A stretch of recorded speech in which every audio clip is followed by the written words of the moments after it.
Hey, it's CVV, Chris Van Vliet, and you have to check out the fastest rising podcast in all of professional wrestling. I'm talking about the Crash and Burn Wrestling Podcast. If you're looking for pay-per-view predictions, if you're looking for pay-per-view reviews, if you're looking for interviews, check out the Crash and Burn Wrestling Podcast. Crash and Burn! Good morning, good afternoon, good night, whatever time you're watching this around the world. Welcome to Crash and Burn Wrestling Podcast, fastest rising podcast in pro wrestling. We're going to be reviewing WWE Unforgiven 2005. This event took place on September 18, 2005 at the Ford Center in Oklahoma City, Oklahoma. Before we get to the episode, Wyatt, bring your butt in here. Yeah, Jason, thank you for giving me the opportunity to request for doing this pay-per-view. Always enjoyed doing the throwback pay-per-views, just like to review my childhood memories. And we are reviewing Unforgiven 2005, which has had my favorite steel cage match of all time. Brings me so much tears and emotions, and that is two of my idols, Edge and Matt Hardy. Stealing the show that night. You've had some jam-packed event in Oklahoma City, so many stacked matches. I'm very excited to review this. Everyone, I hope you all enjoy it. You can watch this pay-per-view exclusively on Peacock. Or if you're outside the U.S., you can still watch it on the network, the WWE network. If you're a fan of this podcast outside of the U.S., whether you're from Japan, Philippines, the U.K., yeah. Wherever you're from, definitely give this pay-per-view a watch. If you watch this payper-view, you're putting the right ingredient into the recipe. So, Jason, let's get down to the card and let's start this out. And let's not have a long introduction here. Let's roll to the matches. Starting it off with Ric Flair defeating Carlito for the Intercontinental Championship. Wyatt. What was your thoughts on the match, Jason? Oh, you're passing over to me. Okay. It was a great killer start to this song. I mean, this isn't the Moshcast. Sorry, at the time of recording, I just finished recording a Moshcast. Okay. Yeah, Moshcast type. All right. Anyways, this is a good killer start to this show. Okay. I enjoyed the match. Great storytelling. Wyatt, now I'm passing it back to you. My thoughts on the match. Let me just take my jacket off. Okay. I thought it's always cool to have like someone who becomes like a rising star and fighting a long-time veteran for the Intercontinental Championship. You know, this was a big accomplishment for Ric Flair, so Ric Flair could hit the Grand Slam. It was Ric Flair's first ever Intercontinental Championship match. I actually liked this match. Definitely, it was solid, but I definitely thought Ric Flair was actually the correct person to win the match. Like you're putting the lemon. But definitely Ric Flair got all the ladies with him, and they got to be in a limo and party. Ric Flair took too much of his medicine. You could tell all night throughout the show, Ric Flair was enjoying himself. You know, Ric Flair was definitely going to pick up that win. Carlito was definitely one of my. I always thought Carlito always looked good with the Intercontinental Championship, in my opinion. Definitely know like how like Ric Flair always has his sloppy moves and stuff, like putting a figure four, tap Carlito's ass out. But I definitely enjoyed the build up, like with Ric Flair being in Carlito's cabana, Ric Flair kicking ass till this day. But Sure. I actually thought I actually liked that match. And it was good that Ric Flair won it. The next match. Ric Flair got all the ladies. Next match. The late great Ashley Mazzaro and Trish Stratus defeated the ladies in pink, featuring Tori Wilson and Victoria. Yeah. All right, Wyatt. I thought, it's always good, the ladies always were on CoverGirl magazines and stuff. Like, don't be coming at me. I'm actually, it's as long as they're doing what they're getting paid for, that's what the money is. Definitely. I actually like that match. Trish Stratus was the shit back in the day. Especially Ashley Massaro and Tori Wilson and Victoria. Of course, Ashley Massaro. I do miss Ashley dearly. I'm gonna tell you that. Definitely. She was the Playboy Cover Girl champion. And definitely all right. Just it's always good to watch the ladies in the Ruthless Aggression era and stuff. But I can't believe it's been over 2.5 years since we've lost Ashley. But she's always been a great performer to us. Yeah, I have to agree with you right there. It was a great match. Great back and forth action, especially with the ladies in this match. I thought they killed it. Of course, Ashley Massaro watching over us. It's been over 2 years now. And yeah, it's crazy. Anyways, next match. Paul Wyatt defeated Snitsky. The Big Show. Yes, Wyatt. Yeah, the match was only like 6 minutes, and you had like a storyline with the ring bell where Snitsky like attacked Big Show, with the bell before the week before the match.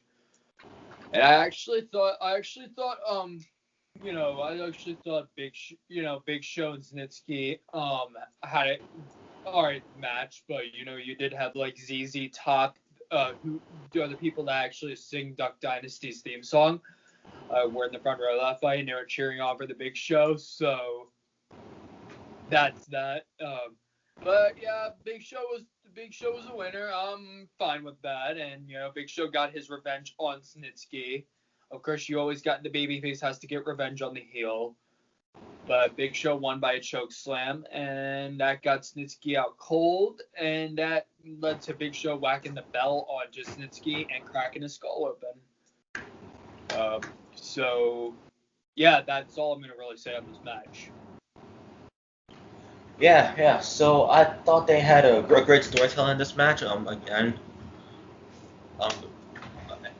Yeah, great back and forth action, and I enjoyed the match. Congrats to Big Show. All right, the next match. Let me get back to the card here. Shelton Benjamin defeated Karen White. Curran White. Singles match. It was a solid match. That's all I'll say. Wyatt. If you didn't know, Jason, Kerwin White is also Chavo Guerrero. Chavo Guerrero changed himself at the time, But I mean, okay. I mean, it was like a character and all, but it really didn't fit for Chavo, especially with his heritage. But yeah, definitely, I would definitely had Kerwin White, but you could have had another person be that character. I never thought it ever fit for Chavo. I did thought it was a good character, but I didn't think it fit for Chavo because Chavo's Latino and stuff. But if you didn't know the type of character Kerwin White did have, he was a golf club player. So he was a golf club player. But with that going along, Shelton Benjamin did pick up the win. Shelton Benjamin was definitely one of the best rising stars in the Ruthless Aggression era. Former Intercontinental champion, former U.S. champion, but but yeah, Shelton Benjamin won, and I just thought it's kind of weird seeing Chavo have that kind of character, but Chavo changing on himself, but. Not much to say about the match, except Kerwin was trying to focus on injuring Shelton's leg, but definitely a very beyond solid match. That's all I'm gonna say. You mentioned that you don't have much to say about this match, but I bet you have a lot to say about this next match. Oh, I do.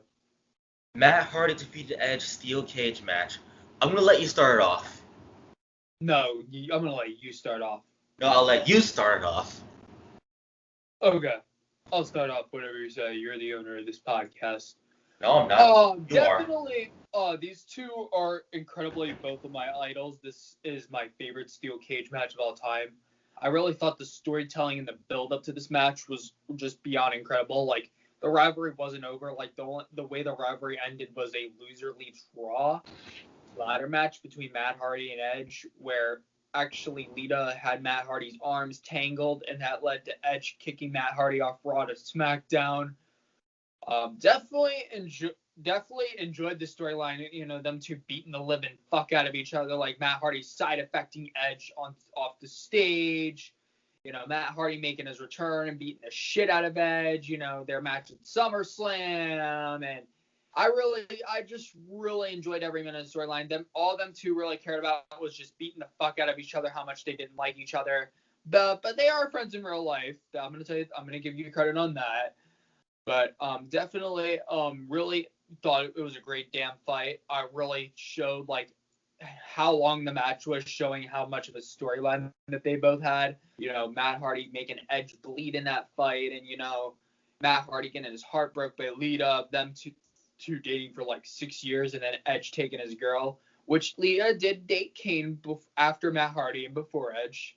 So don't think that Lita dated Edge after Matt Hardy, because that's not true. But definitely it does teach you like a life experience about like you're gonna get your heart broke sometime in your life. That it happens, yeah. It does happen. But definitely, even though Edge did not win that match, that doesn't make me hate Matt Hardy. I love them two incredibly to death. But I am going to tell you, it's just that match gives me a lot of emotion. And definitely, and I'm damn proud to call Edge my idol, and Matt Hardy one of my idols. So them two, and all I'm going to say is, knowing that Matt Hardy did a life on the line leg drop at the end of that match, I thought that was an incredible way, especially when Lita interfered in that match. But again, I thought it was just an incredible rivalry, probably one of the best rivalries in the Ruthless Aggression era, in my opinion. But definitely, the last thing I'm gonna say is Matt Hardy did not die. Great match. That was Matt Hardy's slogan: "I will not die." Yeah, great match, great steel cage match, and absolutely phenomenal storytelling this match. Totally. Totally, yeah. And they really told their story in this match that, as you said right there, at some point in life, you're going to get your heart broken. It's going to happen. At some point in life. Yeah, Matt Hardy and Lita ended up dating for 6 years. Yeah. But anyways, this next match, Lance Cade and Trevor Murdoch defeated the Hurricane and Rosie. It was a tag team match for the World Tag Team Championships. Yeah, I'd say it's a decent match, but I enjoyed the steel cage match more so far in the show. Wyatt? I actually thought the match was very smooth, but the Hurricane and Rosie did lose that match. I actually thought they actually won that match, like unlike, you know, when Trevor Murdoch gave the Hurricane a DDT onto the steel floor, and also especially where, you know, it was just very smooth of a fight. But I am gonna give you credit. I didn't think that Cade and Murdoch actually won that fight. I thought they won the tag titles in 2006 as their first reign, but I was wrong. But yeah, it's just I don't really have much to say on it. It's just it was a match that existed. Yeah, it existed, but it was a match I really didn't care much about on the card, especially. But I do love the Hurricane. I'm gonna say that Rosie's the brother of Roman Reigns. You know, we have 2 out of 4 of those people are not with us anymore. Tribute and our love to Rosie and Lance Cade, who are no longer with us, and you guys are watching over us. Yep. Anyways, the next match is Shawn Michaels defeated Chris Masters singles match. Wyatt, go ahead.